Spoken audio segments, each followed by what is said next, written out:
A poor girl is selling oranges at a traffic light, holding a handmade sign. When a young billionaire CEO approaches, she cries out, "Help me, please, I need to pay for my mum's surgery."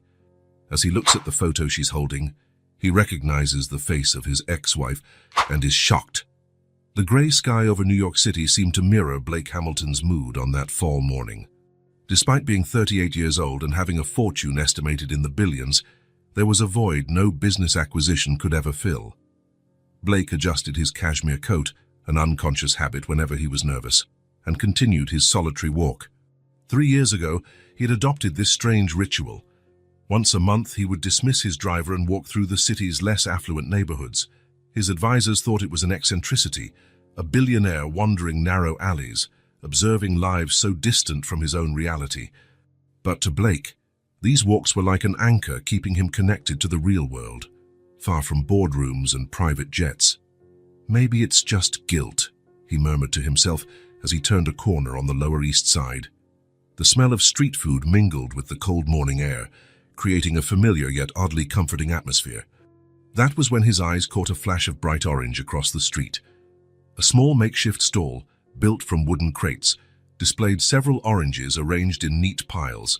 Behind them stood a girl who looked no older than 6, carefully organizing the fruit with meticulous attention.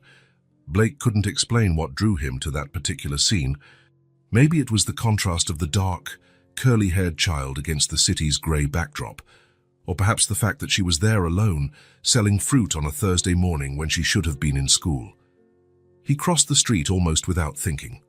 As he approached, he noticed a hand-lettered sign with bright, uneven letters only a child could have made. "Help my mum, please. She needs surgery." The girl looked up when he drew nearer. She had large, expressive eyes, a vivid green that seemed to light up her delicate face. "Hi, mister," she said in a thin, clear voice. "Want to buy some oranges?" "They're really sweet." Blake noticed something familiar in her accent, a cadence he recognized quite well. "Hello?" he replied with a kind smile, crouching down so he was at her level. "Why aren't you in school today?" The girl bit her lower lip, a gesture that gave Blake a strange sense of déjà vu. "Mommy's sick, really sick. Today she couldn't get out of bed," the child explained with a seriousness that didn't match her age. "So I came to sell oranges. I need to save money." There was a dignity in that small figure that made Blake's chest tighten. Children shouldn't have to carry such heavy burdens. "How much are your oranges?" he asked, and pulling out his wallet. "3 for $5, she answered promptly, her eyes gleaming with hope. "But if you buy more, I can give you a discount." Blake smiled. "I'll take them all." The girl's eyes widened in surprise and suspicion. "All of them?" "All," he confirmed. "How much for the entire stock?" The child furrowed her brow, clearly doing some complicated mental math. "I have 34 oranges, she finally said. That would be, let's say $60, Blake suggested, knowing it was far more than their actual worth. The girl nodded vigorously, her curls bouncing. "Wow, that's a lot of money," she exclaimed with genuine admiration. "It's gonna help my mum a lot." Blake took a few bills from his wallet and handed them to the child. She accepted them carefully, as though they were made of glass. "I won't be able to carry all the oranges right now," he explained, "but you can keep them and sell them to other people." The little vendor looked at him curiously. "You don't want the oranges, but you're paying for them." Blake felt a twinge of tenderness at her confusion. "Let's just say it's my contribution to help your mother." The girl's face lit up with a smile that could melt even the coldest heart. "Thank you, mister. My name's Isla. What's yours?" "Blake," he answered, surprising himself by offering his real name. "Does your mum have something serious?" Isla's smile vanished quickly, replaced by a solemn expression. "Yes, she needs an operation, but it's really expensive. She says she'll get better, but I know that's not true." The child's sharp intuition was as impressive as it was heartbreaking. "Can I show you a picture of her?" Isla asked, already reaching into the pocket of her worn coat. "She was so pretty before she got sick." Blake nodded, more out of politeness than genuine interest. The girl pulled out a creased photo and held it out proudly. In that instant, time seemed to freeze. The air caught in Blake's lungs, and his heart skipped a beat. His eyes couldn't stray from the image. A woman with wavy brown hair and a radiant smile looked at the camera. The same green eyes as the little girl, the same smile he knew so well. It was Claire. Claire Bennett. His Claire. The woman he had loved more than anything, who vanished from his life nearly 7 years ago. "This is... your mum?" Blake asked, his voice trembling, trying to mask his shock. Isla nodded proudly. "She's pretty, right? This picture is from before she got sick. Now she's skinnier, and some of her hair fell out." Blake struggled to remain composed, but his mind was racing, trying to process the information. Claire was sick, needing surgery, living in dire conditions with this child. A child who must be around 6 years old. 6 years since. A terrible equation started forming in his mind. "Does your mum live around here?" he asked, attempting to sound casual. "Yes, on Orchard Street," Isla said, vaguely pointing toward the end of the block. "It's the red building with the broken door." Blake handed the photo back with slightly shaking hands. "You shouldn't be out here alone," he said, trying to keep his voice steady. "Who's looking after your mum now?" "Our neighbor, Mrs. Rodriguez, checks on her at lunchtime. But soon I have to go back and give her medicine." Blake felt the weight of the situation settle on his shoulders. He looked at the child again, now noticing details he hadn't seen before. The color of her eyes, the shape of her chin, the way she furrowed her brow when thinking. "Isla," he asked carefully, "how old are you?" 6.5, she replied proudly, showing her fingers. "I had my birthday last month." 6.5. The timing fit perfectly. "Do you need to get back home now?" he asked, trying to organize his swirling thoughts. "Not yet. Mom said I should stay here until I sell at least 10 oranges. But since you bought them all..." She smiled, revealing a missing front tooth. "I guess I can go back now." Blake saw an opportunity. "Can I walk with you to your street? It can be dangerous out here." Isla seemed to think about the offer for a moment, her small face assuming a serious expression. "Mom told me not to go off with strangers, but you don't seem bad. And you bought all my oranges," she added, as if that alone proved his good character. "Okay, you can walk with me, but only to the corner of my street." Blake helped her pack the oranges into a faded cloth bag she had brought. Isla tucked the money into the inner pocket of her coat, patting it to make sure it was secure. "All set," she announced with an adorable seriousness. "We can go." As they walked side by side along the uneven sidewalk, Blake struggled to keep his emotions under control. If his suspicions were correct, this child walking beside him might be... No, he didn't dare complete the thought. It was too terrifying, too wonderful, too devastating. "Do you like ice cream, Isla?" he asked, trying to maintain casual conversation. "I love it," her eyes lit up, "but I only get it on special occasions. Mom says it's expensive." Another stab of pain pierced Blake's chest. The idea that this child considered ice cream a luxury was unbearable. "And your dad, does he help you and your mom?" Isla's face turned suddenly serious. "I don't have a dad. At least not one I know. Mom never talks about him." Blake swallowed hard. The knot in his throat felt the size of a tennis ball. "Sometimes," Isla continued thoughtfully, "I imagine what he'd be like. Maybe he died, or maybe he lives really far away. Or maybe..." She paused, looking at Blake with innocent curiosity. "Maybe he's like you. Like me." Blake almost tripped over a crack in the sidewalk. "Yes, someone nice, who helps people and buys all the oranges, even though he doesn't really want to take any." She smiled at him again, revealing the gap where her tooth was missing. Blake felt his eyes sting.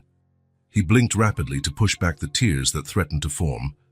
After a few minutes, they reached a narrower street. Isla pointed to a red brick building at the end of the block. The facade was peeling, and several windows were either broken or patched with tape. The front door, as Isla had described one, was partially broken, held shut by a rusty chain. "That's where I live," she said, "on the 3rd floor." Blake looked at the building with barely concealed horror. How could Claire be living there? How could this child call that place home? "You can leave me here," Isla said, stopping at the corner as they'd agreed. Thanks for walking with me, Mr. Blake. You're welcome, Ela, he replied, reluctant to let her go. Are you sure you'll be okay? Of course, she answered with the confidence only children have. I live here. I know everyone. Blake hesitated, seized by an almost irresistible urge to follow her inside, to see Claire with his own eyes, to demand answers. But the shock was still too great. He needed time to process what he had discovered. Ela, he began, not quite sure what to say. Take care, all right? And tell your mom I hope she gets better soon. I will, she promised, waving before turning and running toward the broken door. Blake remained standing at the corner, watching until the small figure disappeared inside. Then, as if propelled by an invisible force, he circled the block and approached the building from another angle, where he could observe without being seen. The third floor. Ela had said they lived on the third floor. Blake counted the windows, trying to guess which one might be theirs. One of the windows on the third floor had a small plant on the ledge, a single cactus in a makeshift soda can pot. Claire always loved plants, even the toughest, most improbable ones. He waited, watching. After a few minutes, he saw Ela appear at that very window. She placed something on the ledge, what looked like the money he'd given her, and then disappeared from view. Blake remained there for almost an hour, unmoving, ignoring the growing cold as the afternoon wore on. He saw Ela appear at the window twice more, once holding what looked like a glass of water, and another time just looking out at the street, as if searching for something or someone. The pain in his chest felt almost physical. Guilt, regret, confusion, and above all, anger at himself churned inside him like a storm threatening to knock him down. Claire was sick, possibly dying, living in miserable conditions, and that child, Ela, could it really be? The math fit, the timing made perfect sense, and those eyes, his family's eyes, the ones he saw in the mirror every morning. When he finally managed to move, the sun was already setting. Blake felt dazed, like he had been struck on the head. He walked back the way he'd come, his thoughts in such a turmoil that he barely registered where his feet were leading him. He passed by a bar and almost went in. One drink or many seemed like the perfect answer at that moment. But then the image of Isla popped into his mind, counting her oranges so carefully, saving the money for her mother's surgery. Claire's surgery. No, he didn't deserve the temporary oblivion alcohol could give. He kept walking. By the time he stopped, he was standing in front of his building on Park Avenue, a brutal contrast to the building he'd been watching just hours before. The doorman greeted him respectfully, but Blake hardly noticed, heading straight for the private elevator that would take him to the penthouse. In his luxurious apartment, with panoramic views of Central Park, Blake went straight to the bar and poured himself a whiskey. He downed it in one gulp, welcoming the burning sensation in his throat, a pain more bearable than what he felt in his chest. Claire, he murmured into the empty apartment, what have I done to you? He poured himself another drink but didn't drink it. He just held the glass, staring at the amber liquid as though it contained the answers he so desperately needed. A million questions swirled in his mind. Why had Claire never told him about the pregnancy? Why had she vanished without a trace? How had she ended up in such a desperate situation?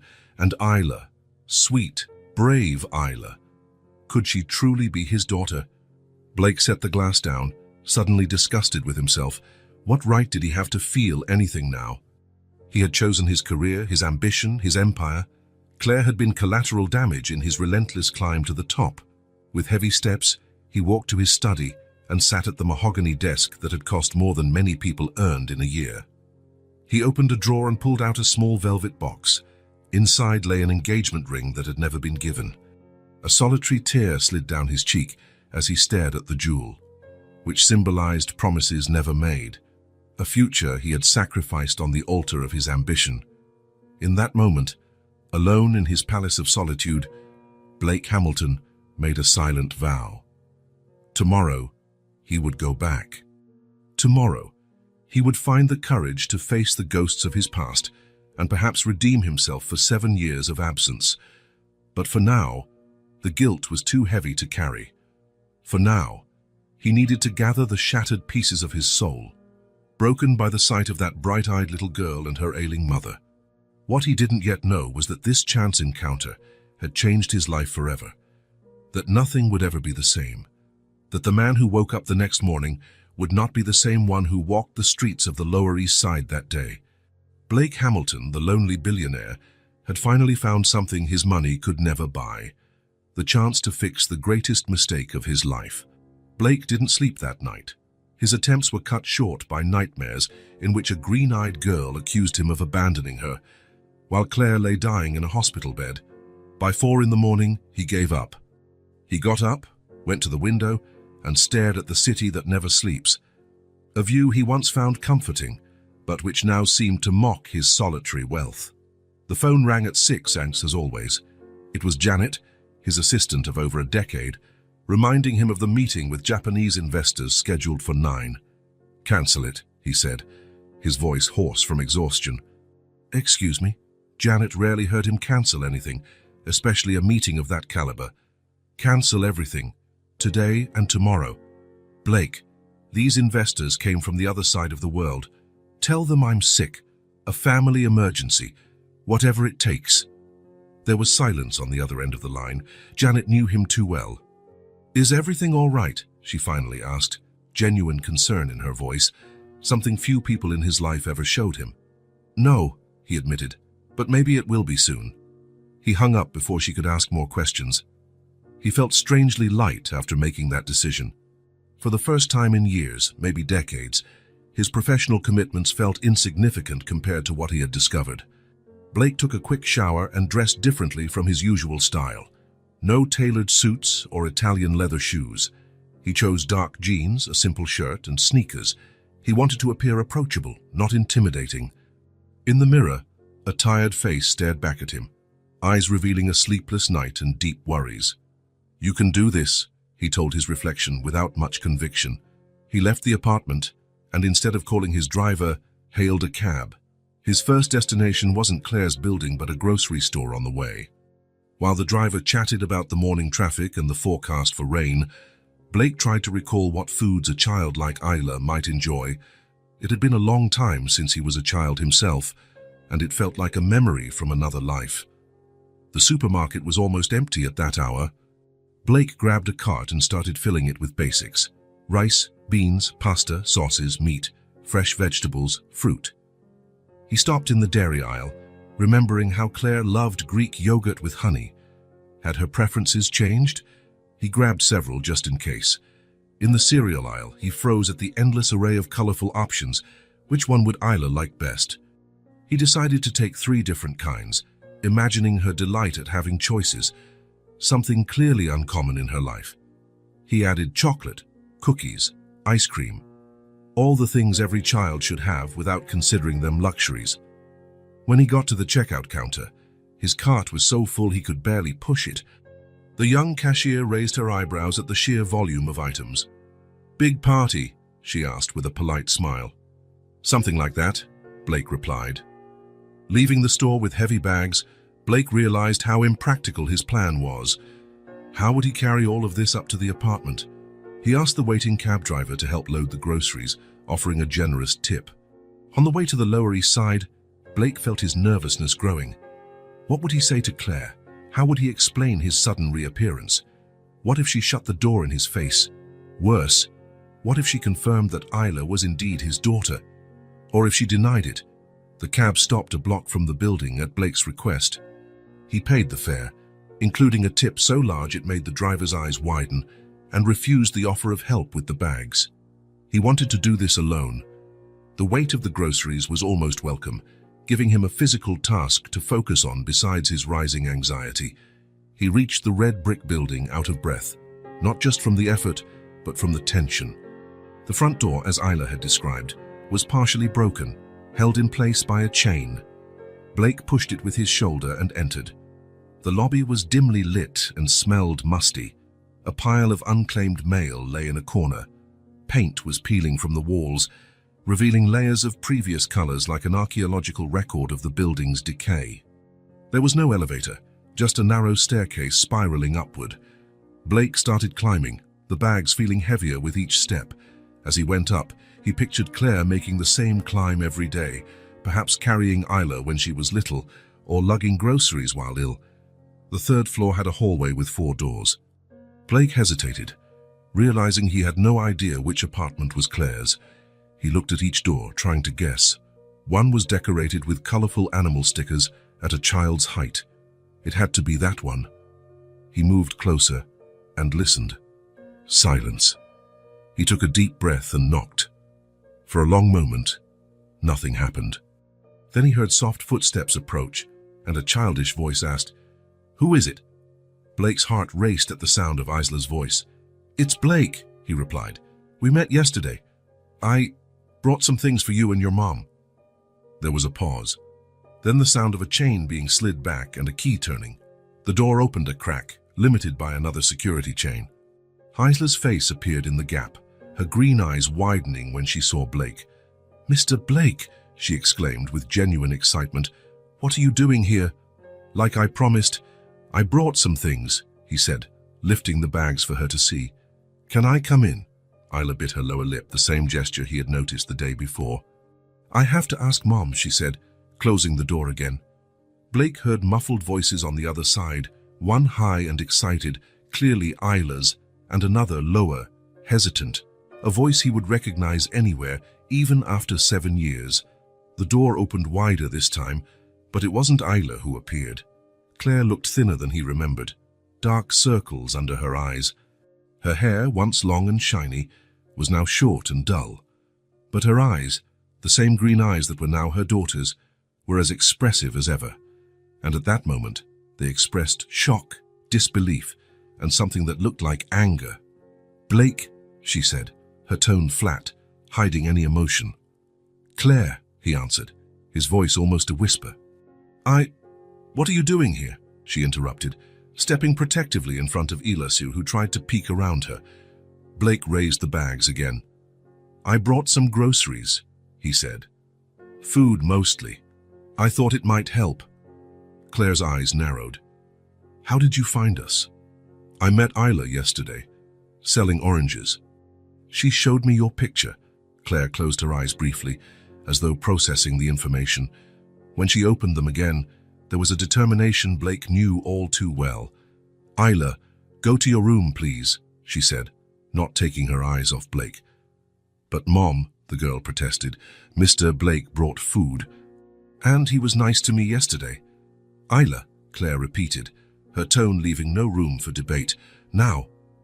The child lowered her head and walked away, dragging her feet. Once Isla was out of sight, Claire took a step forward, still blocking the entrance. "What do you really want, Blake?" she asked, her voice now loaded with contained emotion. "You show up after 7 years with some groceries and think everything is okay." "No," he replied, feeling small under the intensity of her gaze. "I know nothing is okay. I know I made terrible mistakes. I just want to help now." Claire let out a dry, humorless laugh. "Help? Now? Where was your help when I found out I was pregnant and you ran off to Shanghai without even leaving a contact number?" Her words hit Blake like a physical blow. So it was true. Isla was his daughter. Part of him had known since the moment he saw those green eyes so much like his own. But hearing the confirmation from Claire's lips brought an overwhelming sense of reality. "I didn't know," he said, his voice pleading to be believed. "Claire, I swear on everything that matters, I had no idea you were pregnant." She studied him for a long moment, as if deciding whether to believe him. "Would it have made a difference?" she asked finally. "Your precious career, your climb to the top, would you have given it all up for a pregnant girlfriend and a child you didn't plan?" Blake wanted to say yes, that he would have dropped everything, that he would have done things differently, but he couldn't. He couldn't lie to her now. "I don't know," he admitted, the truth hurting his throat. "I don't know who I was 7 years ago, but I know who I am now and I want to do the right thing." Claire observed him for a few more seconds, then opened the door completely. "You can leave the groceries," she said. "Thanks for that. Isla needs to eat well." Blake placed the bags on the small entryway floor. The apartment he could glimpse behind Claire was tiny but spotlessly clean, despite worn-out furniture and stained walls. "Can I see Isla?" he asked, his voice betraying his emotions. "Just for a moment." Claire crossed her arms. Why? So you can disappear from her life again? I won't disappear, Blake promised. Never again. Words, she said wearily. You were always good with those. A coughing fit interrupted her. Claire covered her mouth with her hand, her frail body shaking with the effort. Blake took a step forward, instinctively wanting to help, but she raised her hand to stop him.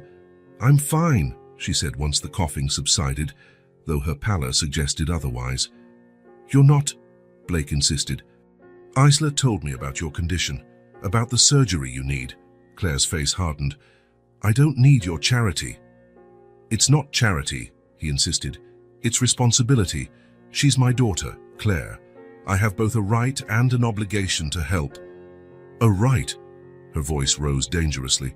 What right do you have over a child you've never met, never saw growing up? You didn't hold her when she had a fever, or comfort her when she had nightmares. You weren't there for any birthdays, any Christmases, any important moments in her life. Every word was a stab in Blake's chest. The worst part was that she was absolutely right. None, he admitted, his voice almost inaudible. I have no rights. But Isla has every right to a better life than this. She has the right to a healthy mother, and you... He hesitated, aware he was treading on dangerous ground. You have the right to proper medical care. Claire leaned against the doorframe, suddenly appearing exhausted. The brief burst of anger had consumed what little energy she had. It's too late, Blake, she said, her voice now more sad than angry. Too late for many things.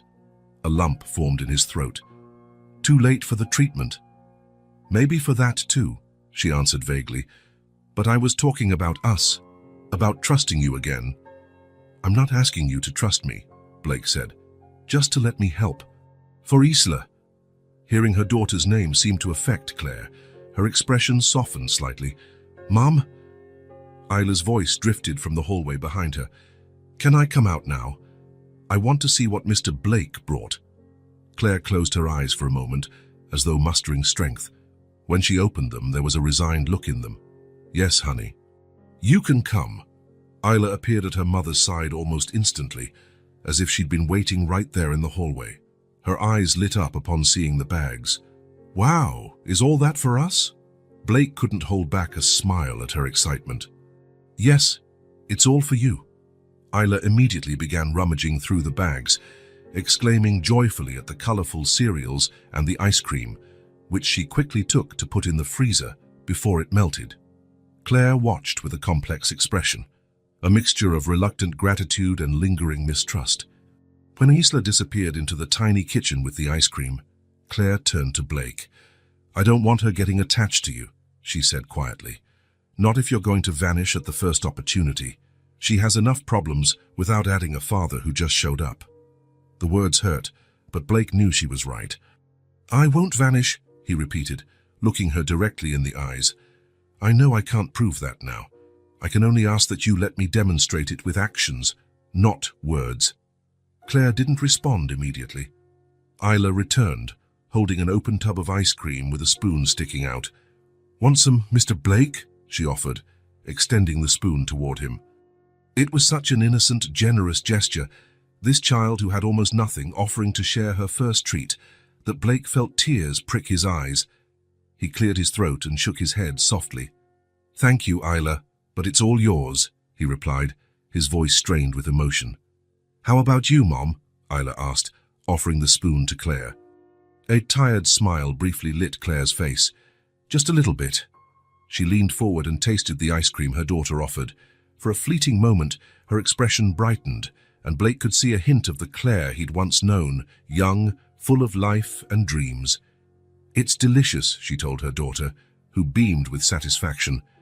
Blake felt like an intruder, witnessing a private moment between mother and child. It was a harsh reminder of all the similar moments he had missed. I'll leave you two now, he said softly, but I'd like to come back tomorrow, if that's okay. Claire looked up at him, distrust still evident in her eyes, but now tinged with something like resignation. I can't stop you, she replied, but don't make any promises to Isla you don't intend to keep. Blake nodded, accepting her condition. He glanced at Isla, who was watching the adults interact with curiosity. "See you later, Isla," he said. "I hope I can come back and see you tomorrow." "Will you bring more ice cream?" she asked hopefully. Blake smiled. "If your mom allows it." Claire said nothing, but her look spoke volumes. "Don't let her down."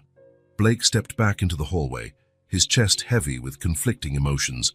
On the one hand, a sharp pain at realizing what he had lost, 7 years of his daughter's life. On the other, a fragile hope for a new beginning. "I'll find the best doctors for you," he said to Claire before leaving. "That's not negotiable." For a moment, it seemed she was about to protest again, but then another coughing fit struck her, this time stronger than the previous one. Isla immediately set aside the ice cream and ran to hold her mother's hand, fear evident on her small face. The sight broke Blake's heart. It was obvious the situation was more serious than Claire admitted. When the coughing subsided, she simply nodded, a barely perceptible gesture of acceptance. Blake left the building feeling both lighter and heavier at the same time. The truth was now laid bare, raw and painful. Isla was his daughter. Claire was truly ill, and he had 7 years of absence to make up for, if that was even possible. As he walked down the busy street, he mentally went over his next steps, calls to his medical contacts, arranging immediate treatment for Claire, consultations with lawyers about his rights and responsibilities as a father. Part of him, the cold, calculating side that had built his empire, advised caution, paternity tests, verification of Claire's true medical condition, protection against possible excessive financial demands. But for the first time in his adult life, Blake Hamilton silenced that voice. It didn't matter whether Isla was biologically his, though he was certain she was. It didn't matter how much Claire's treatment would cost. It didn't matter about legal hassles or complications.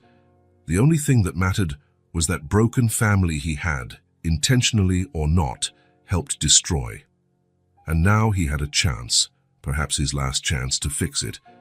When he finally hailed a cab to take him home, Blake realized he was smiling.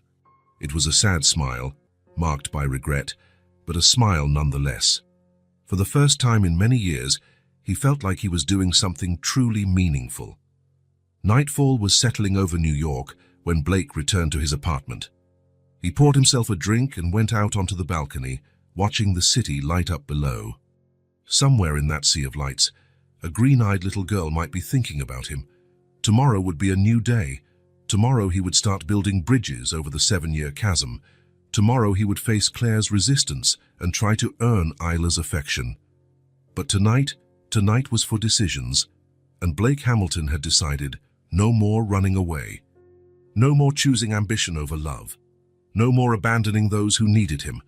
This evening, high above his lonely empire, he made a silent vow to the stars. He would be the father Isla deserved and the man Claire needed him to be. Even if it was too late for some things, as Claire had said, he would do everything in his power to make sure it wasn't too late for those that truly mattered. Blake didn't sleep again that night. His attempts were interrupted by thoughts of Claire and Isla, of lost time, of Claire's health condition that she tried to hide, but which was obvious in every tired movement, every labored breath. At 5 in the morning, he gave up trying. He went to his study, turned on his computer, and began researching the best hospitals in the city, specialists for every possible condition Claire might have. Without knowing her exact diagnosis, he prepared for every possibility. He made a few calls, even at that hour, to people who wouldn't mind being woken up by Blake Hamilton. His name opened doors, something he had always known but had rarely used for anything beyond business. Now that power would serve a different purpose. By 8 in the morning, he had a list of doctors ready to see Claire immediately, hospitals prepared to admit her to private rooms, specialists standing by for his call. All he needed now was to persuade her to accept his help. Blake took a quick shower, dressed as simply as the day before, and went out. On the way, he stopped at a bakery and bought fresh breakfast items, bread, pastries, fruit. He remembered how Claire used to love croissants with raspberry jam and made sure to include them. The sky was overcast, threatening rain. Blake quickened his pace, feeling an inexplicable urgency, as if every minute was precious. He arrived at the red brick building a little after 9, quickly climbing the 3 flights of stairs. That was when he heard it, the sound of a child crying, a desperate cry coming from Claire's apartment. It wasn't the cry of a child upset or in minor pain. It was the sound of pure fear, of utter despair. Blake felt ice in his veins. He dropped the bags in the hallway and ran to the door, pounding on it. "Isla! Claire!" he shouted, panic rising in his voice. The crying continued, broken by sobs. Then, hurried footsteps approached, and Isla's trembling voice asked who was there. "It's Blake." "What happened? Are you all right?" The door opened immediately. Isla stood there in her pajamas, her face red and swollen from crying, hair tousled. Her green eyes were wide with terror. "Mr. Blake," she sobbed. "My mum won't wake up. I tried everything, but she won't answer." Blake didn't wait for more explanations. He stepped inside, following Isla to the small bedroom where Claire slept. The room was simple, with only a bed, a nightstand, and an old dresser. Water stains marked the walls, but they were adorned with colorful drawings, obviously Isla's work. Claire lay on the bed, pale as paper. Her breathing was so shallow that, for one terrifying moment, Blake thought he was too late. He rushed over, sitting on the edge of the bed and checking her pulse. It was there, weak and irregular, but present. "Claire," he called, gently patting her cheek. "Claire, wake up." She didn't respond. Isla clung to Blake's waist, shaking. "She was coughing so much last night," the girl explained, words broken by sobs. "Then this morning she didn't get up to take me to school. I thought she was just tired, but when I came to check, she wouldn't respond." Blake put an arm around Isla's shoulders, trying to project a calm he didn't feel. "How long has she been like this?" he asked, already taking his phone out of his pocket. "I don't know," Isla replied, wiping her tears with the back of her hand. "I think it's been about an hour since I started trying to wake her up." Blake dialed one of the contacts he'd prepared earlier. When they answered, his voice took on an authoritative tone Isla had never heard before. "Dr. Ramirez, this is Blake Hamilton. I need an ambulance to the Lower East Side immediately. It's an emergency." He gave the address and hung up, turning to Isla. "I'm taking your mum to the hospital right now. I need you to be strong and help me, okay?" Isla nodded, still teary-eyed but filled with a childlike trust that made Blake's heart ache. She trusted him instantly. No questions asked, just like only a child can. "What do I do?" she asked, straightening her small shoulders as if bracing for an important mission. "Grab some clothes for you and your mom, just enough for a few days. Toothbrushes, a comb, anything important. Can you do that?" Isla nodded again and ran off to fulfill the task. Blake turned back to Claire. She burned with fever, her forehead hot under his hand.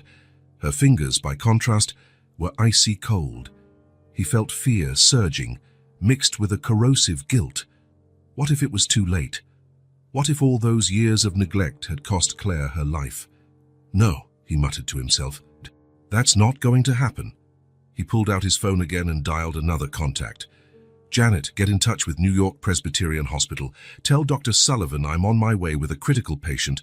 I want the best team ready to receive her." When he hung up, Isla was back, holding a small worn backpack.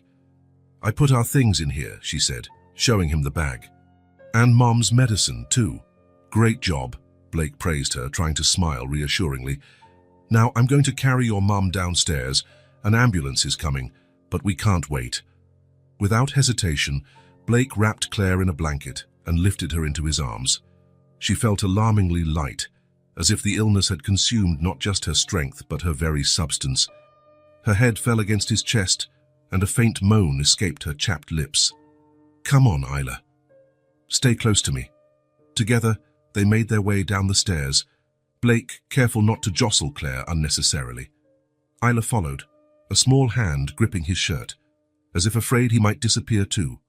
When they reached the street, Blake spotted a taxi passing by and flagged it urgently. The driver stopped, looking suspiciously at the unconscious woman in Blake's arms. "New York Presbyterian Hospital, as fast as possible," he ordered, already opening the back door and gently placing Claire on the seat. "It's an emergency."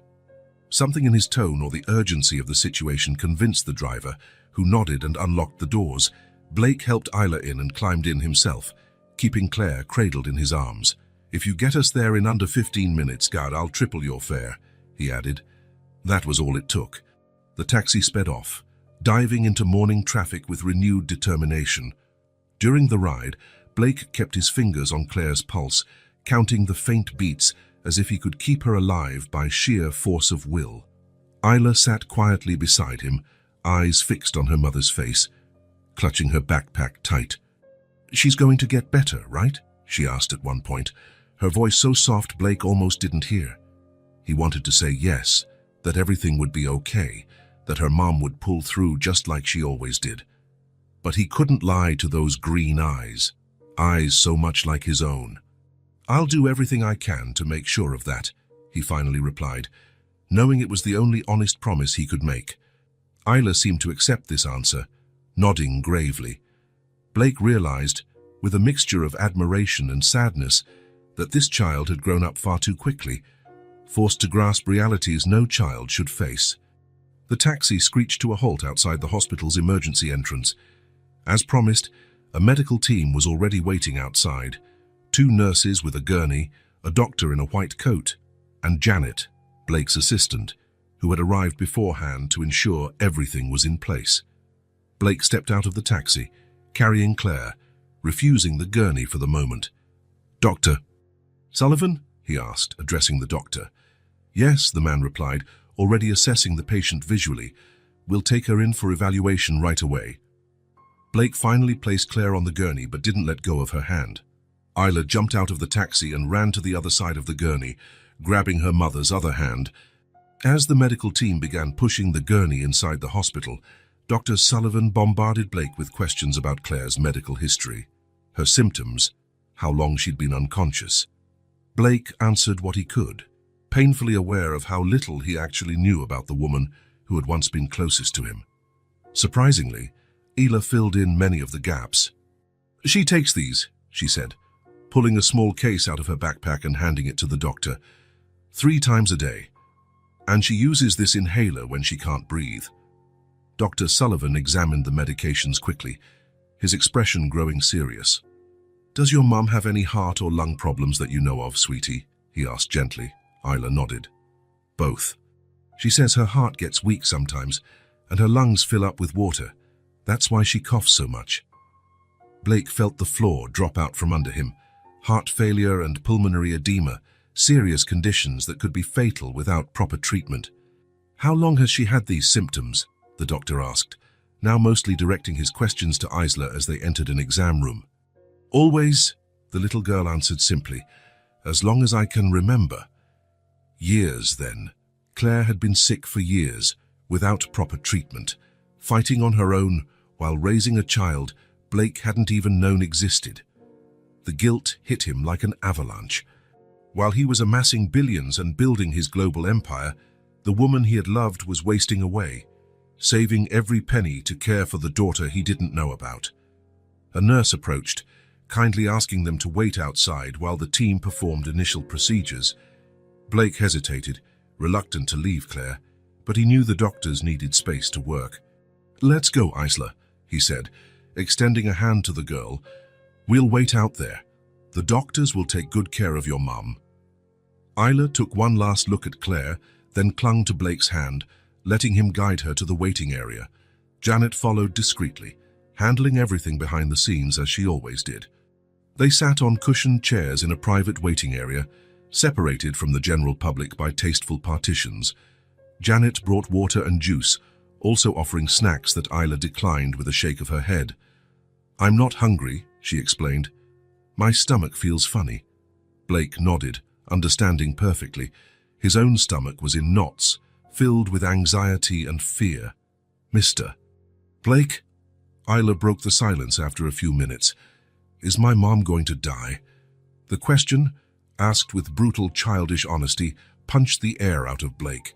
He turned to face her, seeing the genuine fear in her eyes, his eyes, and wanting desperately to shield her from all pain. "Not if I can help it," he said with fierce determination that surprised even him. "This hospital has some of the best doctors in the world, and they'll do everything they can to help your mom." Isla studied his face for a moment, as if searching for any hint of deception or hesitation. Then, to Blake's surprise, she moved closer and rested her head against his arm. "Thank you for helping us," she said softly. I prayed for someone to come. Blake felt a lump in his throat and, on impulse, placed his arm around her shoulders, drawing her closer. I'm here now, he promised, and I'm not going anywhere. They remained like that, in silence, for almost an hour. Eventually, Isla accepted some orange juice and a sandwich Janet offered, eating slowly, without much enthusiasm. Blake kept his eyes on the doors Claire had passed through, as if sheer will could produce news. Janet sat on the other side, discreetly fielding the endless calls and messages coming to Blake's phone, shielding him from the outside world that kept spinning, unaware of the drama unfolding there. Finally, Dr. Sullivan emerged, still in his white coat and holding a clipboard. His face was serious, but not grim, a slight relief to Blake, who had learned to interpret medical expressions over the years. Blake stood immediately, Isla following suit, clinging tightly to his hand with surprising strength for someone so small. Mr. Hamilton, the doctor began, we've managed to stabilize your Ms. Bennett. Blake exhaled the breath he hadn't realized he was holding. What exactly is wrong with her? Dr. Sullivan glanced at Isla, then back at Blake, clearly unsure how much detail to reveal in front of a child. Blake hesitated, not wanting to frighten her, but also knowing Isla deserved to know what was happening to her mother. Isla, he said, crouching to meet her gaze, I need to talk to the doctor about your mom's condition. Can you wait with Janet for a few minutes? I promise I'll explain everything afterward, in a way you can understand. The girl bit her lip, looking from the doctor to Blake, then to Janet, who smiled encouragingly. Okay, she finally agreed. But don't take too long. I promise, Blake said, giving her hand a gentle squeeze before letting go. Janet guided Isla toward a small play area in the corner of the waiting room, far enough that she couldn't hear the conversation, but still within Blake's sight.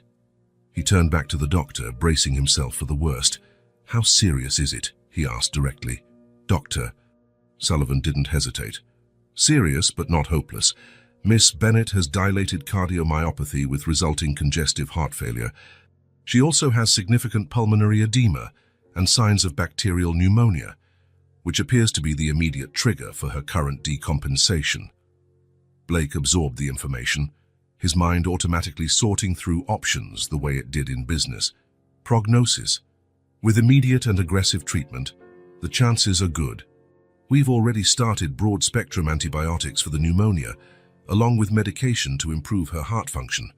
The pulmonary edema is responding to diuretics. And long-term. The doctor hesitated slightly. Cardiomyopathy is a chronic condition.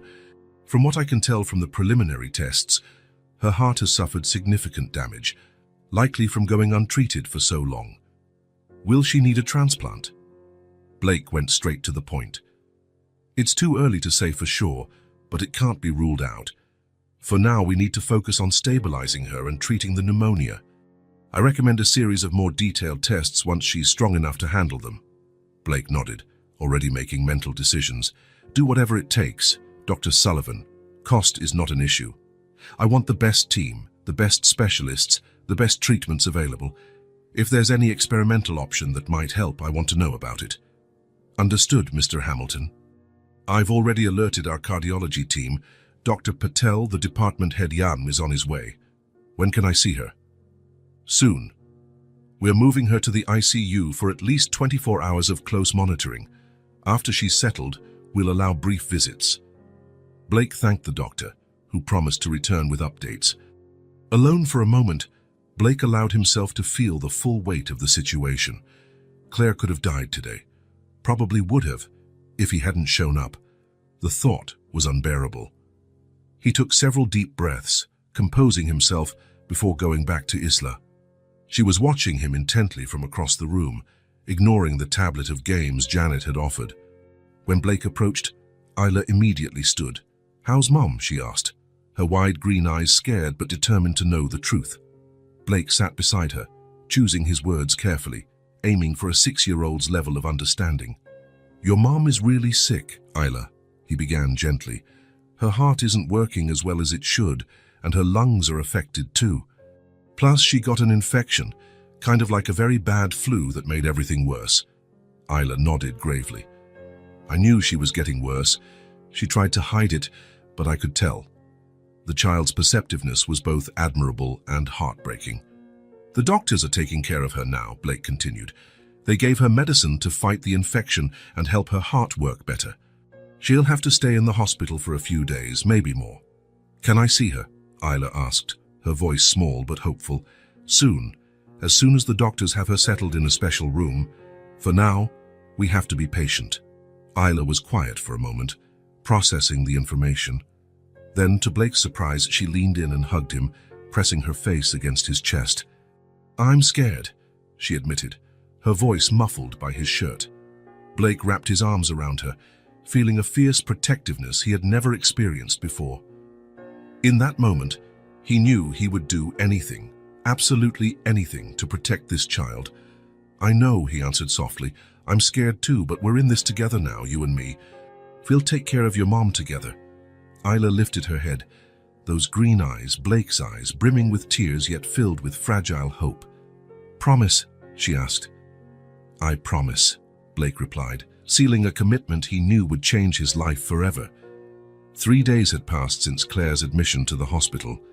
The pneumonia was starting to respond to the antibiotics, but her heart condition still required intense monitoring.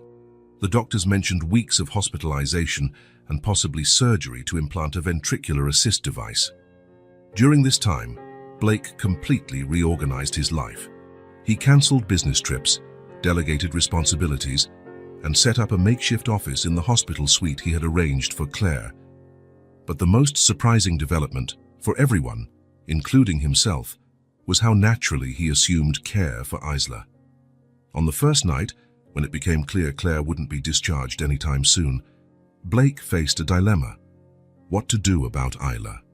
The child had no other relatives, and the one neighbor who sometimes watched her, Mrs. Rodriguez, was traveling. You can stay with me while your mum gets better, he offered, hesitant, fearing she might reject him. I have a guest room that can be yours for now. Isla looked at her mother asleep in the hospital bed, then back at Blake. Her green eyes seemed to be weighing all the possibilities. Mom would want me to be with someone safe, she finally said, with a maturity that continued to surprise him. Can I bring my teddy bear, Theodore? Blake felt a surge of relief. Of course you can. And anything else you want. That same night, after a quick visit to her apartment to pick up Isla's things, including Theodore, a scruffy brown bear that seemed to be her closest companion, they headed to Blake's Park Avenue apartment. Isla's eyes widened as they walked through the marble lobby with its high ceiling and crystal chandeliers. Do you live in a castle? She asked in a hushed voice, clinging to Blake's hand while she took in the surroundings. Blake smiled. It's not a castle, just an old building where rich people live. Are you rich? The child's direct question, typical of a 6-year-old, took Blake by surprise. Yes, he admitted. I have a lot of money. Isla nodded, absorbing the information. Then why don't Mom and I have any? The innocent question hit Blake like a physical blow.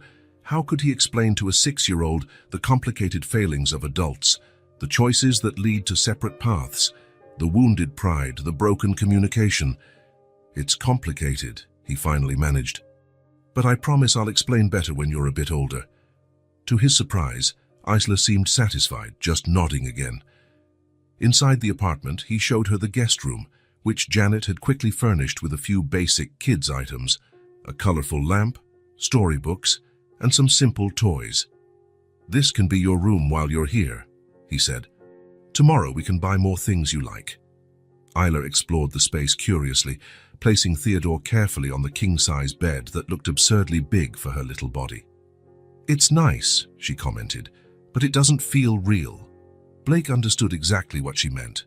The room, with its elegant but impersonal decor, lacked warmth and history, the marks of a lived-in home.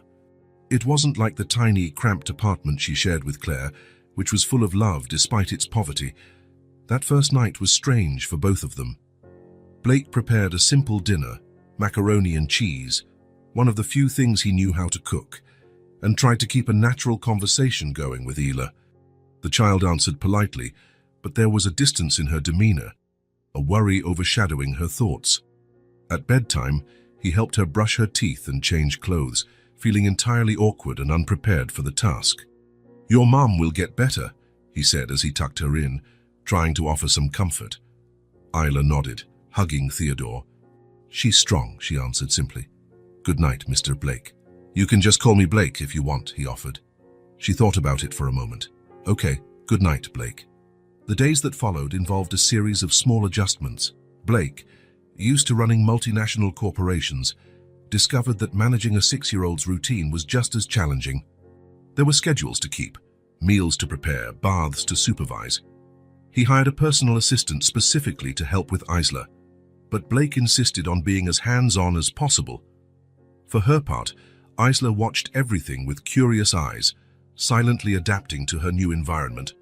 She was surprisingly easygoing, maybe because she had grown up taking on responsibilities beyond her years, or maybe because she instinctively understood how serious her mother's situation was. Every day, they visited Claire in the hospital. The visits were short, as she spent most of the time asleep, often under the influence of medication that left her groggy. But those brief moments were the highlight of Isla's day. The child would chat to her mother about everything she'd done, showing drawings and small gifts she'd made. During one such visit, Blake watched from a corner as Isla whispered something into her unconscious mother's ear. The intimacy of that moment, the absolute trust that even in her sleep, Claire was listening, stirred something deep inside him. He realized then he would do anything to protect that bond. On the third day, things began to change between them. A routine had formed. In the morning, they went to see Claire, who was awake for slightly longer periods each day, though still very weak. In the afternoon, while Blake worked remotely, Isla occupied herself with the new toys and books he'd bought. In the evening, they'd have a simple dinner and talk about the day. It was during one of these dinners that the first real breakthrough occurred. "Blake," Isla said, pushing the macaroni around on her plate, "can I ask you something?" "Sure," he replied, setting his fork down to show she had his full attention. "How did you meet my mom?" The question caught Blake off guard, causing him to choke on the wine he was sipping. When he recovered, he saw Isla watching him with a mix of curiosity and patience, waiting for his answer. For a brief moment, he considered making something up, a simpler or edited version of the truth, but something in her gaze, so much like his own, demanded honesty. "Your mom and I met a long time ago," he began, choosing his words carefully. "I had just started my company, and she worked at a coffee shop near my first office." Isla listened intently, absorbing every word. "Every day I went there for coffee, and every day she gave me this special smile only she could give," Blake continued, feeling a pang of nostalgia and sorrow. "One day, after almost a month, I finally got the courage to ask her out." "Did she say yes?" Isla asked, leaning forward, completely engrossed in the story. "Not the first time," Blake said, smiling at the memory. "She said she was too busy, so I asked again the next day and the next. By the fourth day, she finally said yes, just so I'd stop asking." Isla giggled, a crystal-clear sound that lit up the usually quiet apartment with unexpected joy. "We dated for almost 2 years," Blake went on, now entering more difficult territory. "They were the best years of my life. Your mom is special. She has a way of making any place feel like home." "I know," Isla said, nodding knowingly. "She makes the best hot chocolate in the world, even when we don't have real chocolate." Blake felt a lump form in his throat. "That sounds exactly like her." "And then?" Isla pressed. "Why didn't you stay together?" Blake took a deep breath. This was the hardest part, but he knew he owed the truth to this child. "I made mistakes, Isla, big ones. My company started growing, and I let work become more important than anything, more important than your mum, more important than building a life together. I traveled constantly, and I was barely there when she needed me." Isla kept her gaze fixed on him without judgment, just trying to understand. "In the end, I got a business opportunity in China and accepted it without really discussing it with her. It was supposed to be 6 months but ended up being a year. When I came back, she was gone," Isla concluded. Blake nodded, amazed at her insight. "Yes, she was gone. I lost her because of the wrong choices I made." Silence hung between them as Isla processed the information. Then, to Blake's surprise, she reached out and gently touched his hand. "But now you're here," she said simply, "and you're helping Mom. And you're taking care of me." Blake felt tears burn at the corners of his eyes. "Yes," he managed to say, "I'm here now, and I want to do things differently this time, if your mom will let me. If you'll let me." Isla considered this with the seriousness of someone much older than 6. "I think you deserve a second chance," she finally declared. "Everyone does if they're really sorry." Something shifted between them in that moment. It wasn't a dramatic revelation or an instant transformation, but the beginning of trust, still fragile but real. A bridge beginning to form over the gulf of lost years, supported by honesty and Blake's genuine desire to do better. Later that night, when he tucked Isla into bed, she asked him to read her a story, and for the first time, she allowed him to sit at the edge of the bed instead of on the chair farther away. A small gesture, but it meant everything. "This was your mum's favorite story when we were younger," Blake said, showing her the book he'd chosen, a classic children's tale he remembered Claire mentioning once. Isla's eyes lit up at this unexpected connection to her mom. "Really? She never told me that." "There are lots of things you two still have to discover about each other," Blake said softly. "And plenty of stories we can create together from now on." As he read, he watched Isla's eyes grow heavy until she finally drifted off. Theodore clutched to her chest. Blake stayed there for a long time, gazing at the face of the daughter he was only just beginning to know, awed by how someone so small and fragile could hold such strength and wisdom. Day by day, small moments like that built a bond between them that Blake had never experienced before. A bond forged not from grand gestures or expensive gifts, but from steady presence, honesty, and the simple routines they shared. The quiet affection that grew, solid yet gentle, like a plant seeking sunlight after a long time in the dark. A week had passed since Claire's hospitalization. Her health showed encouraging signs of improvement, although the doctors remained cautious. The lung infection responded well to antibiotics, and the heart medication seemed to be stabilizing her condition, at least for the time being. For Blake and Isla, those days created a near-familial routine. Mornings began with breakfast together. Blake had learned to make fun-shaped pancakes that made Isla smile. Then they would visit Claire at the hospital, spending a few hours by her side. In the afternoons, while Blake worked in his makeshift office, Isla colored or read the new books he'd bought for her. Evenings brought simple dinners, followed by bedtime stories. Gradually, the awkward moments became fewer, and a genuine connection began to blossom. Isla no longer hesitated to ask for help when she needed it, and Blake no longer felt entirely lost in taking care of her daily needs. On this particular night, while waiting for a pizza delivery at Isla's request, they sat in the spacious living room overlooking Central Park. Isla was busy drawing, her tongue peeking out in concentration. Blake was on his laptop, occasionally glancing up to watch her. "What are you drawing?" he finally asked, curious about her intense focus. Isla held up the paper to show a simple yet expressive sketch of 3 stick figures. One large, one medium, and one small, all holding hands. "It's us," she explained. "Me as Mom and you." Something twisted in Blake's chest, a feeling for which he had no name. It was both painful and comforting. "That's a beautiful drawing," he said, his voice slightly husky. "Can I keep it when you're done?" Isla nodded, resuming her work with renewed dedication. A few minutes later, she broke the silence with a question that seemed to come out of nowhere. "Blake, do you think my dad is dead?" The question hit him like a punch to the stomach. He closed his laptop slowly, buying time to think. Isla was watching him with those inquisitive green eyes, his eyes awaiting his response. "Why do you ask that?" he managed finally. Isla shrugged, but there was tension in her small shoulders that betrayed her casual tone. "Sometimes I think he must be, because if he wasn't, why would he never look for us? But other times," she paused, looking back at her drawing, "other times I think maybe he just didn't care enough." Blake felt as though something were being ripped out of his chest. The idea that his daughter had spent years imagining her father as dead or, worse, uncaring was almost unbearable. "What does your mum say about him?" he asked cautiously, aware that he was treading on extremely delicate ground. Isla lifted her eyes again, and the simplicity of her answer was more devastating than any elaboration. "Mom never talked about my dad.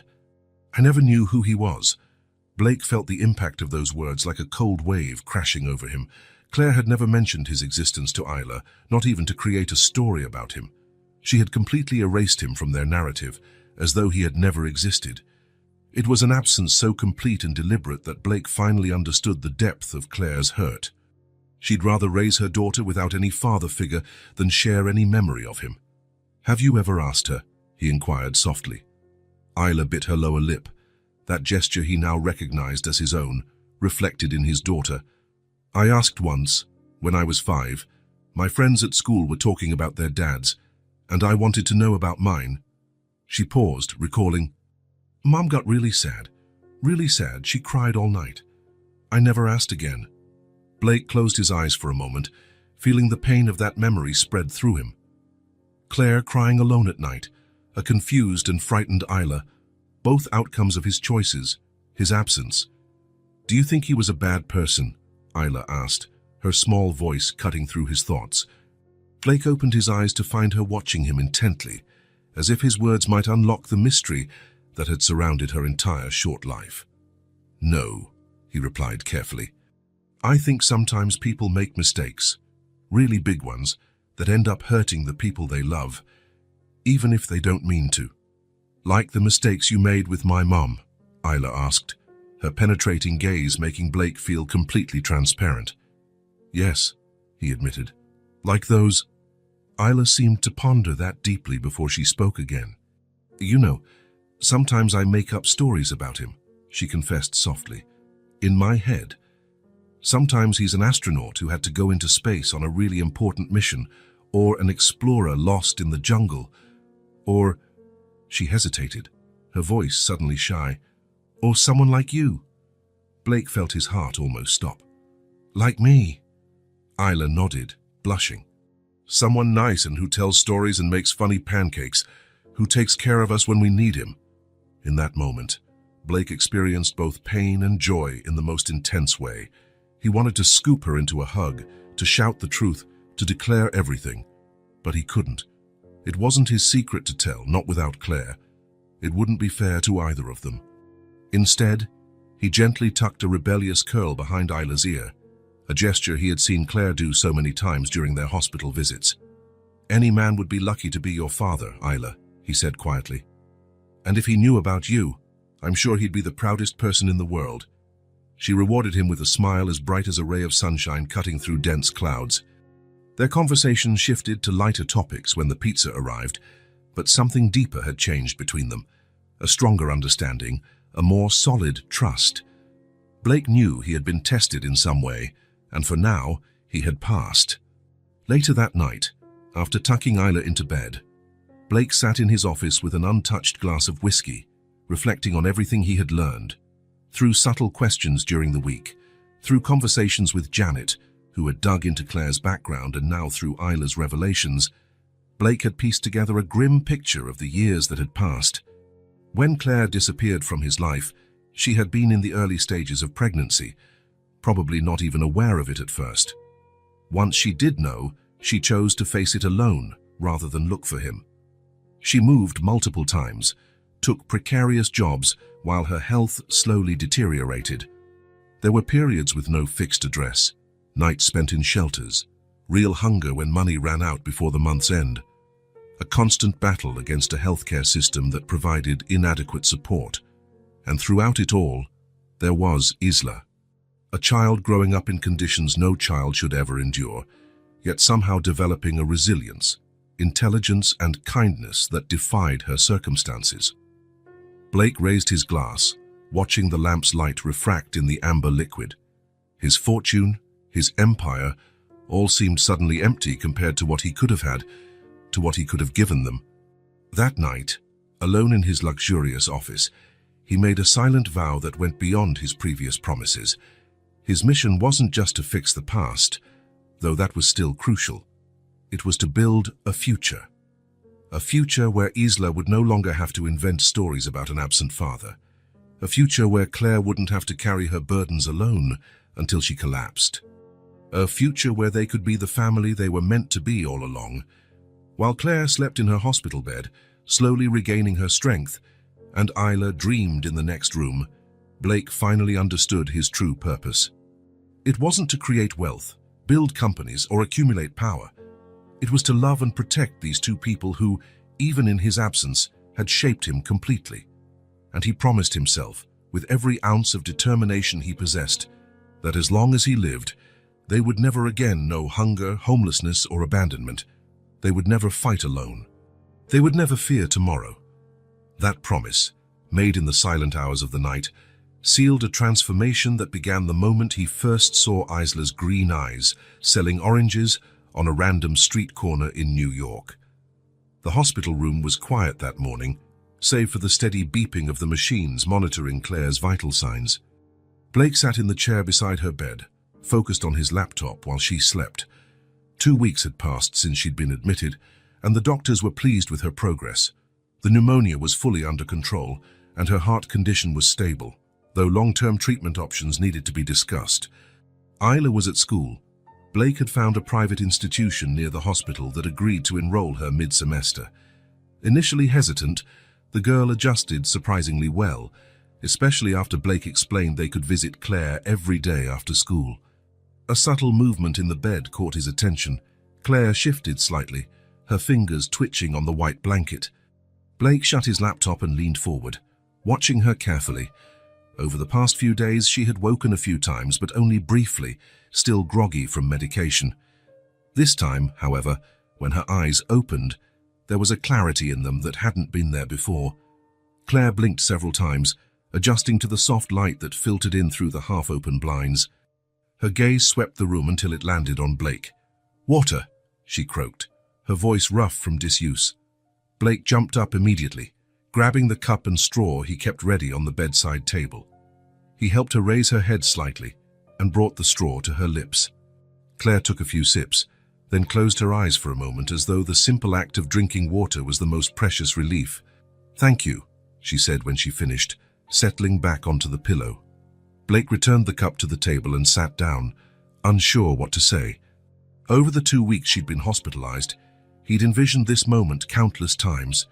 What he'd say, how he'd explain everything that happened, how he'd discuss Isla. But now, confronted by Claire's direct gaze, none of his rehearsed words felt right. "How long?" she asked, breaking the silence. 2 weeks, he answered. "You had acute pneumonia on top of your heart condition. It was scary."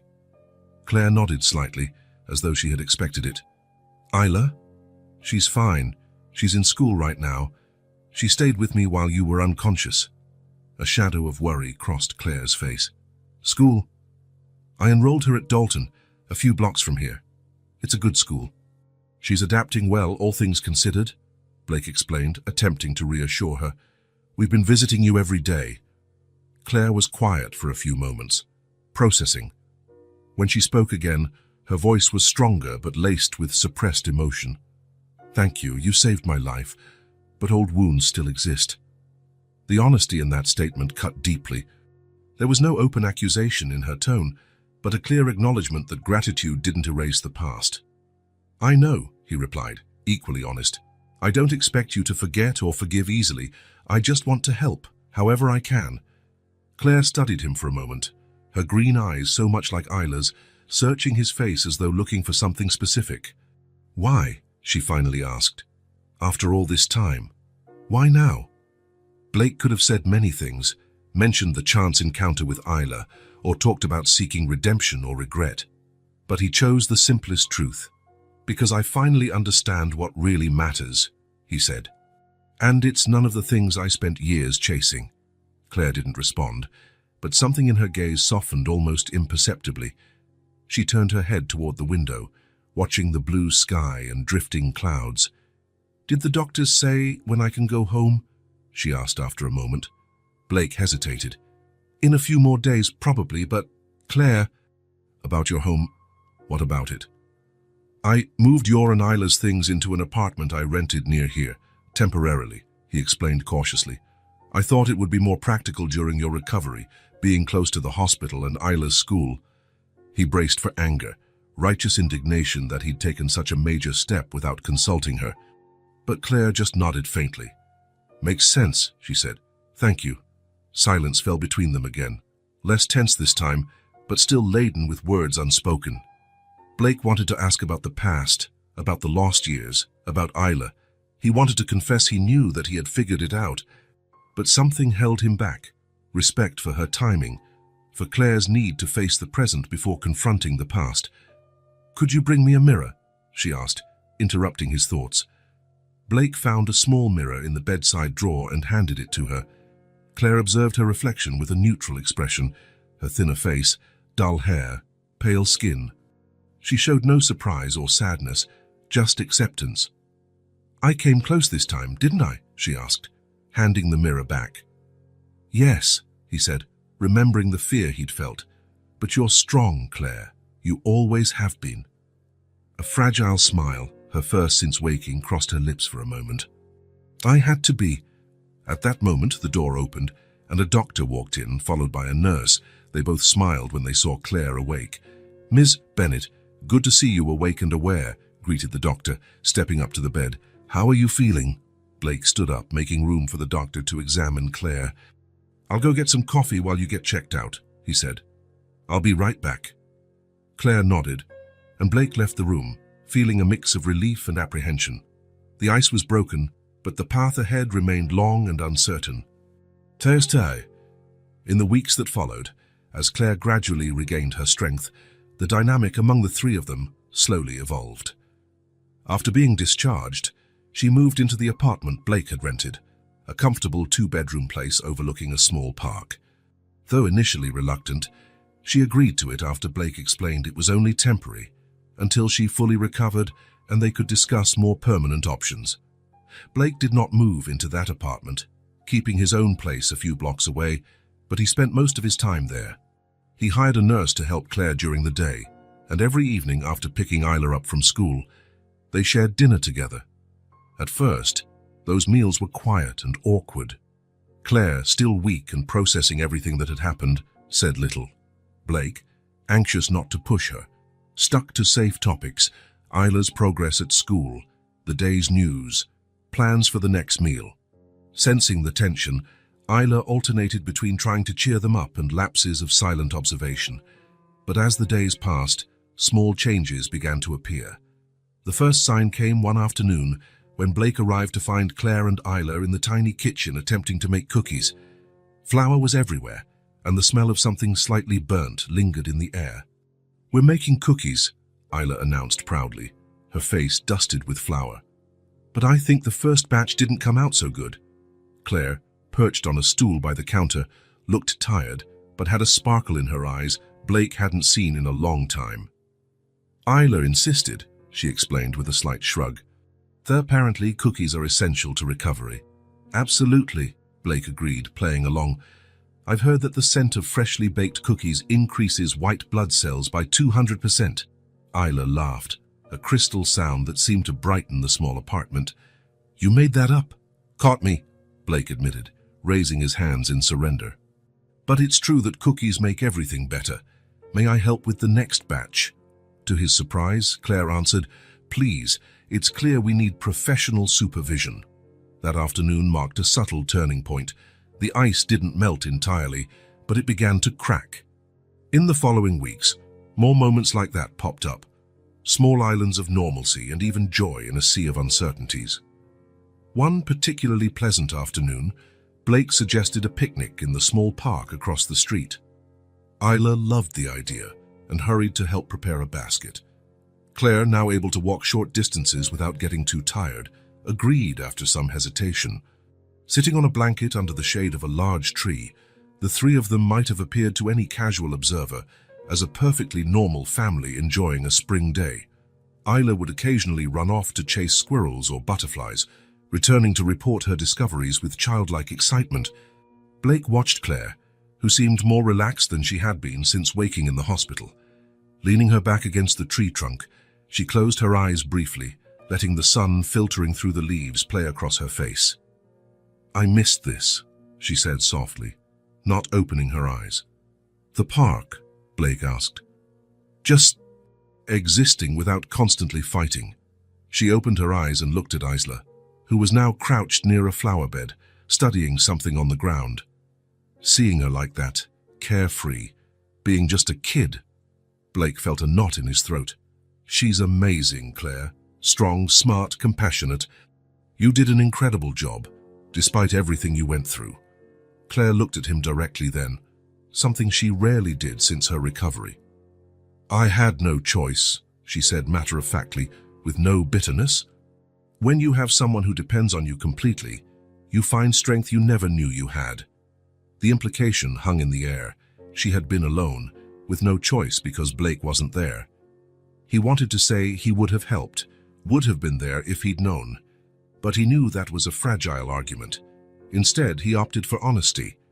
"I'm sorry you had to do it all alone," he said simply. "I really am." Claire didn't respond immediately. She watched Isla a bit longer before speaking again. "It wasn't always terrible, you know. We had good moments. Movie nights under blankets, scavenger hunts in our apartment on rainy days, made-up bedtime stories." A small smile touched her lips. "Isla has an incredible imagination. You've probably noticed." "I have," Blake said, recalling the fantastical tales she spun. "She told me about the secret kingdom in her closet, ruled by a three-legged cat wearing a crown." Claire laughed, a sound so unfamiliar now that it almost startled Blake. "Sir Whiskers, a benevolent but demanding ruler. Apparently, only those who know the secret password, which changes weekly, are allowed in. And it always involves some kind of meow or purr," Blake added with a grin. They shared a brief moment of complicity, united by their love for the same remarkable child.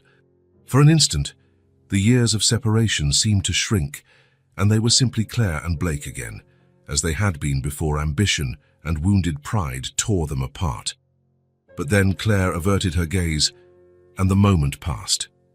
Silence returned, less tense than before, but still laden with everything left unspoken.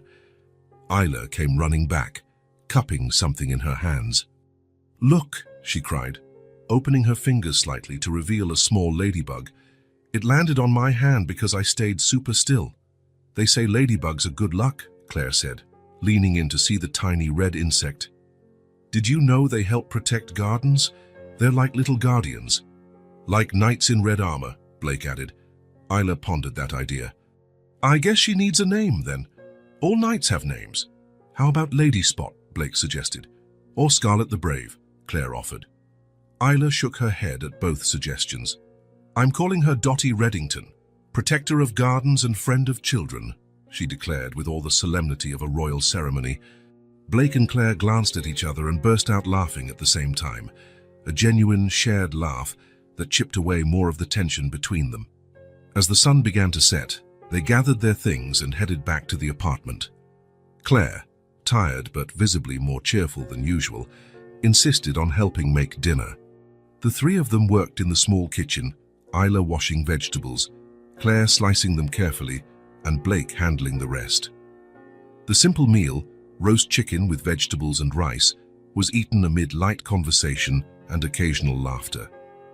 For the first time, they caught a glimpse of what they could be as a family, if only they allowed themselves to dream it possible. Later, after Isla went to bed, Blake and Claire sat on the apartment's small balcony, watching the city lights begin to sparkle against the darkening sky. Blake handed her a cup of tea, chamomile with a hint of honey, just the way she used to like it. "Thank you," she said, accepting the cup. The word carried more meaning than simple gratitude for tea, and they both knew it. "For you and Isla, I'd do anything," he replied, settling into the chair beside her. Claire studied him over the rim of her cup as she took a sip. "You've changed," she observed quietly. Blake thought for a moment. "I think so. Or maybe I just remembered who I really am, underneath all the layers I built up over the years." "These past years haven't been kind to me," Claire said after a pause, "physically and emotionally. I have scars, Blake. Many you can't see." "I know," he said softly.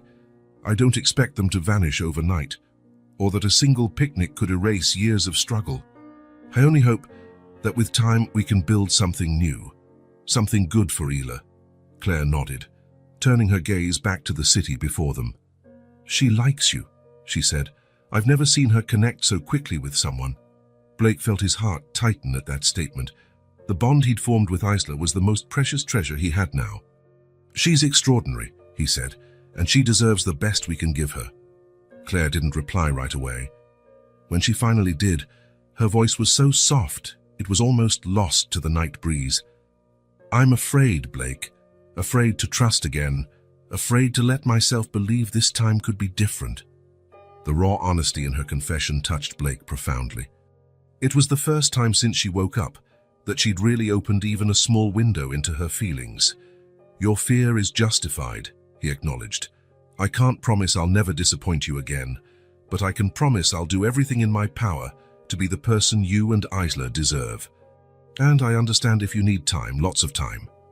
Claire looked at him then, really looked, as if seeing beyond the surface, beyond the successful businessman, beyond the ex-boyfriend who had hurt her. For a moment, Blake felt utterly exposed, all his flaws and fears laid bare. One day at a time, she finally said, her voice steady despite her exhaustion. That's all I can offer right now. For Blake, it was more than enough. It was a beginning, a small, fragile beginning, but a real one. The start of something that, with care and patience, might grow into something beautiful and lasting. Sitting side by side on the balcony, watching the city that never sleeps, they allowed themselves, perhaps for the first time, to imagine a future different from what they'd envisioned. A future where old wounds could heal, where pride and fear wouldn't dictate their choices, where a makeshift family could find its way back to each other. A future that, despite its uncertainty, suddenly seemed possible. A month had passed since Claire's hospital discharge. Her recovery was steady, though slow. Weekly medical visits confirmed her heart was responding well to the treatment, but the doctors emphasized the need for ongoing care and the possibility of a future surgical intervention. During this period, the dynamic among the three of them had subtly transformed. Claire's initial mistrust toward Blake was gradually replaced by a reluctant acceptance of his presence in their lives. It wasn't full forgiveness or forgetting the past, but a pragmatic acknowledgement that, for now, this arrangement was best for Isla, and Isla thrived. The new school, proper medical care for her mother, and the financial stability Blake provided had freed her to simply be a child. Her smile came more easily, her stories grew more elaborate, her sleep was more peaceful. On that Sunday afternoon, the weather was particularly pleasant, one of those perfect spring days New York occasionally offers as an apology for harsh winters. Blake suggested a stroll through Central Park, and to his surprise, Claire agreed without hesitation. Isla needs some fresh air, she said simply, and so do I. They walked the winding paths of the park together, Isla running ahead, occasionally rushing back to show them an interesting leaf or a colorful stone she found. Blake and Claire followed in comfortable silence, occasionally commenting on the weather or Isla's latest discovery. When Isla stopped, enthralled by a group of ducks on one of the ponds, Blake used the moment to check on Claire. You don't have to worry so much, she said with a small smile. I'm not going to collapse in the middle of the park. Force of habit, Blake admitted. I spent a lot of sleepless nights at the hospital, hoping you'd... well, you know. Claire nodded, her gaze drifting to Isla, now trying to coax a squirrel closer with a piece of cookie she'd saved in her pocket. I never properly thanked you, she said after a moment. For everything you did for Isla while I was unconscious. Janet told me how you cancelled meetings, rearranged your entire life to look after her. It was nothing, Blake said automatically. Claire turned to look at him squarely. Don't do that, she said firmly. Don't minimize it. It was significant for Isla, and for me too. Blake felt the weight of those words. It was the first time Claire openly acknowledged the importance of his recent actions. You're welcome, he said simply. They continued walking, eventually finding a quiet spot under a large tree. Blake spread out the blanket they'd brought, and the three of them sat down to enjoy a simple picnic. Isla devoured her sandwich and apple in record time before asking permission to explore a small area nearby, always within sight of the adults. Left alone, a different kind of silence settled, denser, filled with unspoken words. Blake noticed Claire seemed uneasy, as if gathering her courage to speak. "I've been thinking a lot," she began, eyes fixed on Isla, who was now happily piling up small stones a short distance away. "About the past, about decisions." Blake felt his heart beat faster, but kept his expression neutral. "What kind of decisions?" Claire took a deep breath. "Why I left or to start with?" It was the first time they directly addressed the subject since Claire woke up in the hospital. Blake had avoided pressing her, respecting her pace, though his curiosity and guilt burned inside him. "You don't have to talk about it if you don't want to," he offered. "I do," she insisted, still not looking at him. "I think we both need this conversation," Blake nodded, waiting for her to continue. "I left because I didn't feel seen, much less loved," Claire said, her words now flowing more easily. "You never had time for me. You lived for your business, and I was invisible to you." The truth of her statement hit Blake hard. It wasn't anything he hadn't already known or admitted to himself in lonely nights of reflection, but hearing it directly from Claire made it more real and more painful. "After a while, I had enough," she continued. "You lived for your business, and I was invisible to you. I deserved better." "You did deserve better," Blake said, his voice hoarse with emotion. "So you deserved far more than I was willing or able to give back then?" Claire finally turned to face him. "It was never about what you could give me materially, Blake. It was never about money or expensive gifts. It was about being there, about really seeing me." Blake nodded, accepting the criticism. "I know. It took me a long time to understand that. Maybe I only truly grasped it when I saw Isla for the first time." Isla's name made Claire avert her gaze again, watching their daughter, who was now chatting enthusiastically with another child who had wandered over to admire her stone tower. "When I found out I was pregnant, you had already been in China for 2 months, Claire said, her voice quieter now. "I tried to reach you, called your office repeatedly, left messages, no reply." Blake felt sick hearing that. "My God, Claire, I swear I never got those messages. Jenkins, my assistant at the time, never said anything." Claire shrugged, as though it no longer mattered. "Maybe he screened calls from an ex-girlfriend. Or maybe you were so busy making a name for yourself that you didn't notice." The accusation was fair, and Blake didn't try to defend himself. "What happened after that?" he asked softly. "I waited a few more weeks. Then I realized I had to move on, for me and the baby. I moved to Boston, where a friend offered me a place to stay. I thought I could rebuild my life there." The idea of Claire, pregnant and alone, trying to get by in a new city, tore at Blake's heart. "I would have helped, Claire, if I'd known." "Would you really?" she asked, not angrily, just genuinely curious. "The man you were then, so consumed by ambition. Would he have truly dropped everything to help a pregnant ex-girlfriend?" Blake wanted to say yes, that he would have done the right thing, but the honesty now guiding their relationship demanded more. "I don't know," he finally admitted. "I want to believe I would have, but the truth is I don't know who I was back then. Or rather, I do. I was someone obsessed with success, with approval from people who didn't really matter, someone who measured worth in dollars and cents." Claire seemed to appreciate his candor, nodding slightly. "That's why I never came back to tell you about Isla, even later on. The man I knew wasn't ready to be a father, wasn't ready to put someone else above his ambition." "And now?" Blake asked, almost afraid to hear the answer. Claire studied him for a long moment. "Now you're different. Or maybe you're who you always were, underneath all those layers. The man I saw taking care of Isla while I was in the hospital, who stayed up nights by my bedside, who rearranged his whole life without hesitation, that man could be a good father." Her words hung in the air, heavy with meaning. Blake's heart pounded. "Claire," he began, unsure how to continue. She lifted her hand to stop him. "Let me finish. There's something I need to say, something I should have said a long time ago." Blake nodded, respecting her request. Claire took a deep breath, looked once more at Isla, still lost in her own world of stones, then locked eyes with Blake. "Isla is your daughter, Blake." Though he had already suspected, though all evidence pointed to it, though his heart had already accepted it, Hearing those words from Claire, clear and definitive, hit him like an explosion in his chest. A flood of emotions overwhelmed him. Profound sorrow for the time lost, for the birth he never witnessed, the first steps he missed, the first words he never heard, yet also an indescribable joy for the confirmation, for Claire's explicit acknowledgement, and for the chance to finally be a real father to Isla. I knew, he managed after a moment, voice trembling. Ever since I first saw her.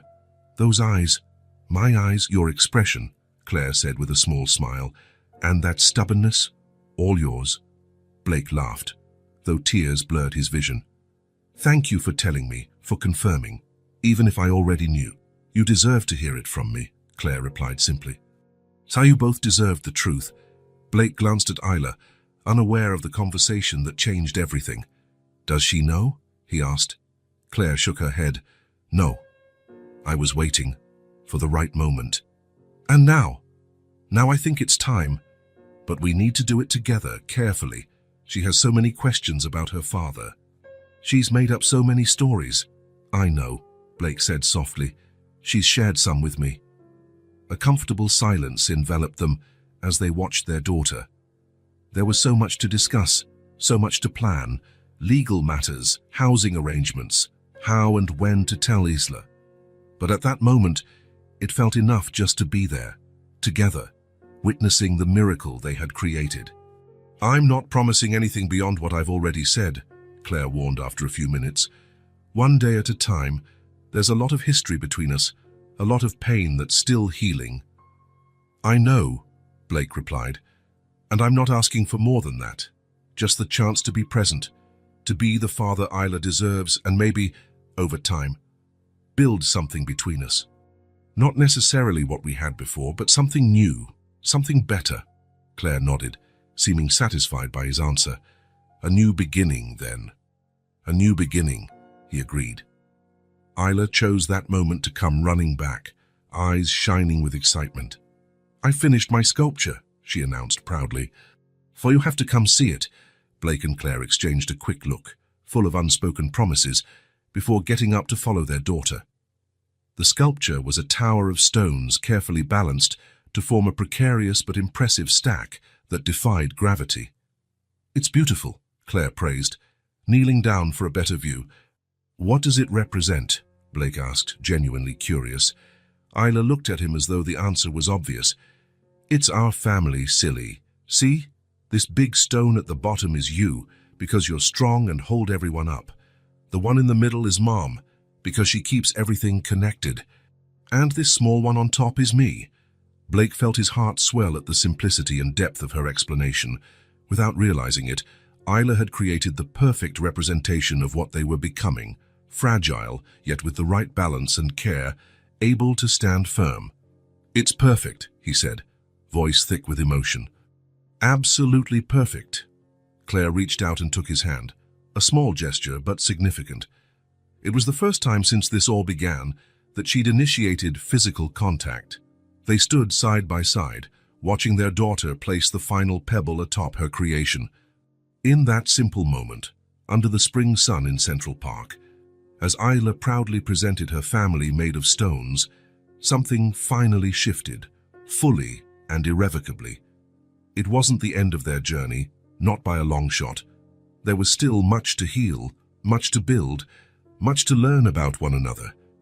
But it was a beginning. A beginning without empty promises or unrealistic expectations. A beginning based on truth, finally brought into the light, allowing old wounds to dry and begin to heal. Blake looked down at their joined hands, then at Isla, feeling a certainty he'd never felt before. It didn't matter how long it took or what obstacles lay ahead. This was his family, his home. Not the luxurious Park Avenue apartment, not the corporate empire he'd built, but these two people by his side. For the first time in his life, Blake Hamilton felt he was exactly where he should be, doing exactly what he was meant to do. No longer chasing a hypothetical future of wealth and power, but living fully in the present, building a future made of moments like this, imperfect, delicate, but infinitely precious. A new home, built not of bricks and mortar, but of love, redemption, and the tiny daily miracles that bind a family together. If this story touched your heart, subscribe to the channel and turn on notifications so you don't miss the next ones. Leave a like because it helps this story get recommended to more people. See you in the next story.